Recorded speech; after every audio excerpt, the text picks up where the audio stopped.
આ તરફ જૂનાગઢ જીઆઈડીસી 2 માં વેપારી અને કારખાનેદારોએ ભારે વિરોધ નોંધાવ્યો હતો।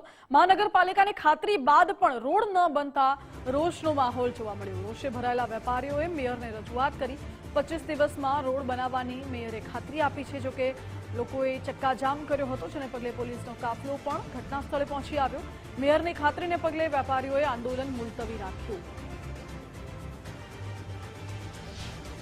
રોજ અમારો જે જીઆઈડીસી ના તૂટેલા ડાયવર્ઝન રસ્તાને લગતો જે પ્રશ્ન ને એને માટે જે અમે રસ્તા રોકો આંદોલન કરવાના હતા એ બાબતે જૂનાગઢના મેયર શ્રી ધર્મેશભાઈ પોસિયા આજે અહીંયા અમારી સાઇટ ઉપર રૂબરૂ આવ્યા જીઆઈડીસી ના ગેટ પાસે અને અમોને લેખિતમાં એવી ખાતરી આપે છે કે આ રોડ રસ્તા અમે 25 થી 30 દિવસમાં પૂરા કરી દેશું અને ગઈકાલથી કામ ચાલુ કરાવી દીધું। તો એ બદલ ખૂબ ખૂબ આભાર।